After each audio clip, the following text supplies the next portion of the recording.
Hello everyone and welcome to this week's Midweek Reflection. It's getting more and more difficult, isn't it, to really face what the day throws at us as this virus continues, as restrictions continue. And I find myself being increasingly more and more fragile. Increasingly, the tiniest little things are affecting me more than they ever would or should. The simple things like today, I really wanted to get outside and record this, but the rain has been absolutely bucketing down all day, meaning that can't happen. See, that shouldn't affect me, and yet it does because of the times that we are living in. I don't know about you, but I feel extra vulnerable at the moment. I feel extra sensitive to the slightest little things. But as I drove Gwilym to school this morning, as the wipers were going as fast as they could to try and clear the rain on the A55, as I bemoaned the weather, as I moaned once again about things that are out of my control, I was reminded of something that Gwilym said ages ago, when once again I was moaning about the rain, moaning about the weather, such a British thing to do, and he said, "Daddy, but the flowers need the rain and the crops need the rain to grow." You see, so often those things that we allow to affect us, those negative voices that we allow ourselves to hear, also have positive sides. Yes, the rain is frustrating. Yes, it stops us from being outdoors. But without it, where would we be? I was reminded of that this morning. I was discussing with a colleague about drought in Africa, how they would love to have the rains that we have. See, there is so much that is out of our control, and I often think that that's one of our issues as a human race, that we want to control everything.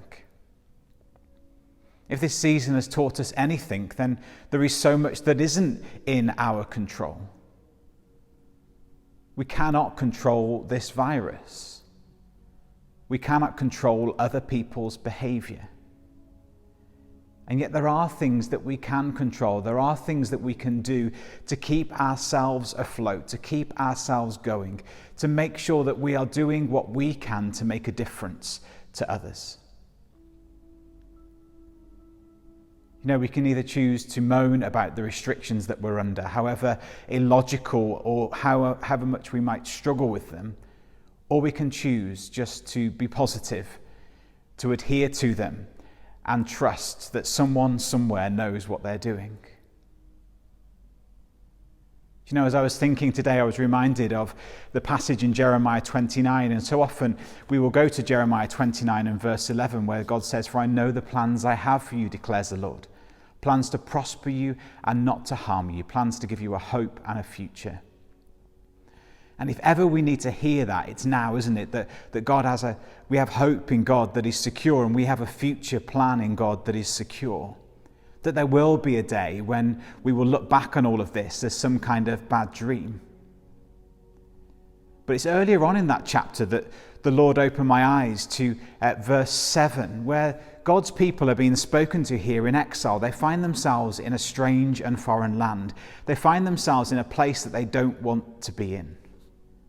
Sounds very familiar, doesn't it? We might not be physically in a place that we don't want to be in, but we are in all other ways in a situation that we don't want to be in. And God says something really, really key. As the people are looking back, wishing they were where they were, God tells them to focus on the present. And in verse 7, he says, "Seek the peace and prosperity of the city where you are.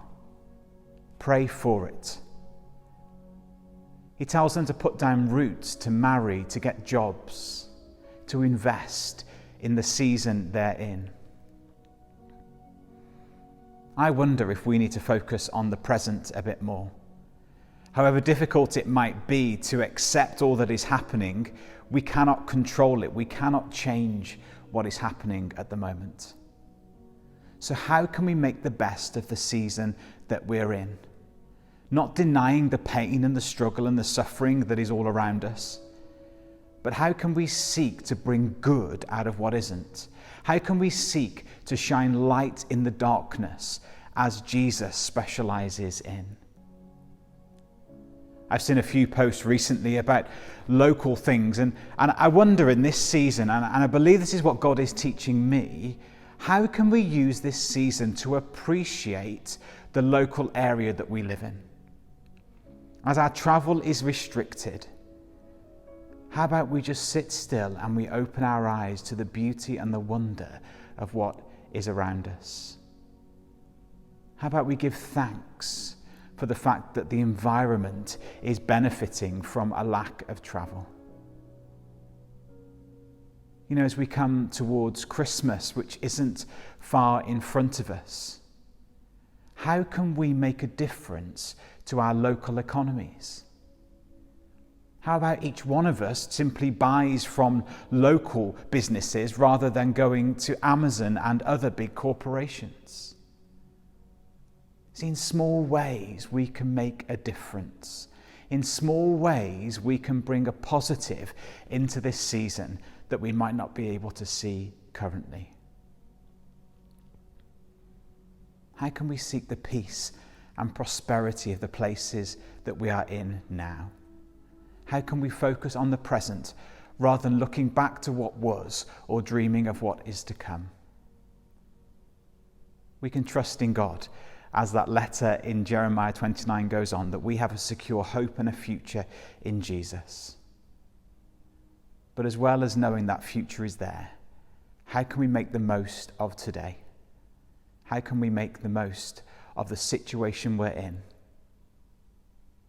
So I implore you, as I am trying to do day after day, try and find the positives and cling to them. Let's all do what we can, when we can, with the strength that we can, to not only care for ourselves, but to care for those around us. And let's do so knowing that one day this will all be over. One day we will see that hope and certain future that Jesus promises. One day everything will be well. Let's be a blessing, and let's seek to find the positives each and every day. Amen.